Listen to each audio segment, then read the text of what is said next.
Hey guys, this is Ghost Host or Ghosty or whatever I go by. I completely forgot at this point.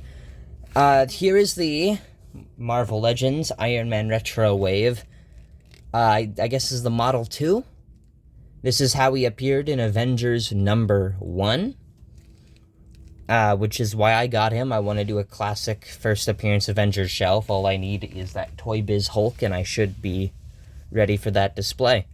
So this was a surprisingly good figure. I actually was one of the few people who liked the first appearance Iron Man. I was so excited to have him. I loved him a lot. And this figure is great, with one glaring downside. And we'll get to that. So, before I start, I did get Luke Cage and Iron Fist. That was a surprising find. I have Venom and All Hallows Eve as well, which I will upload starting October is when I'll record all those reviews. Or I'll probably record them soon and just upload them in October. But yeah, after this, I will record for She-Hulk, and then I might get the other Iron Man for this wave. Probably not. So, let's get started. This is the Iron Man here. You could see they actually gave a little bit of a shit and painted the lines on the armor. And for accessories, we get this Tony Stark head. This is the same Tony Stark head we got with the 20th anniversary figure, without the blue accents in the hair. We got some effects. We got this little black piece I don't really like, and a small blast effect. And we got two of those. We got another set of hands. Hold on. The same hands we got with the other classic Iron Man. So yeah, this figure, I actually really like this figure. When looking at him from this angle, he looks great. The shading really helps. He looks awesome. I mean, this is really cool. It's a classic Iron Man. It's painted nicely, and there's not a. I like figures with a little paint, because it means I can play with them without worrying about paint rub or scratching the paint. And this guy's paint is all in the recessed parts, so I won't have to worry about that. What I will have to worry about is whenever I turn him around, because they didn't bother to paint the back of this figure. And they didn't bother. On the arms, they didn't even bother to paint half of the front. It just cuts off. They gave so little of a shit that they didn't even do 50%. They did 25% on the arms. So now people are having to go and finish the look with a Gundam marker, or just, throw this figure in a fucking bin and forget about him, because this is honestly very disappointing from Hasbro. Like, I want to say it's a new low for Hasbro, but it's really not. Hasbro doesn't give a shit. Mostly because these fucking rose-tinted goggle-wearing, nostalgia addict 40-year-olds will pay anything for these fucking figures. And, I'm buying them too.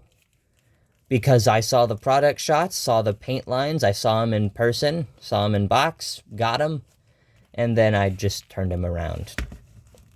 I mean, what the fuck? I don't recall noticing that in the product shots, because I don't think they took a picture of the back of the figure. Like, that's bullshit. Like, even for Hasbro, who's known for doing all kinds of stupid bullshit. So yeah, I'm pretty pissed. I mean, got my hopes up. He looks cool, but in order for him to be as cool as you think he is, you would have to pay for a expensive ass hobby marker, and you would have to paint the figure. Just like with that retro Venom, if you want him to actually pose nicely, you need to cut the figure. The same with Iron Fist and Luke Cage. And I hate that I have to modify and go out of my way. I have to go out of my way and modify my figures just to be able to enjoy them as expected. Not make them better, just make them do what they're supposed to. And Hasbro has really been cutting corners. They'll give us something nice and then cut a corner somewhere else so that it kind of levels out. Like, goddamn, Hasbro. And with the raising prices and your expensive ass shipping on Hasbro Pulse, we should be getting more. We should be getting just a little bit more. And that Dragon Man price, absolutely fucking horrendous. Over $100 if you pay that shipping and the taxes. What? I don't know. This has just become me complaining about Hasbro. The figure's nice. The figure's nice. Let's compliment it. The gold is a good choice. I don't like the gold of the 80th anniversary Iron Man because it rubs off and the plastic underneath is white. So I like that this is a gold-looking plastic. I don't need it to look like real gold. I just need it to be yellow and metallic. This works for me. I like this. I think this is how it should be. The marbling, I don't really care about. If you look at a paint job on, like, an expensive car, you can see marbling. And this is a paint job on steel. So, it's gonna have that look. I don't mind the marbling at all.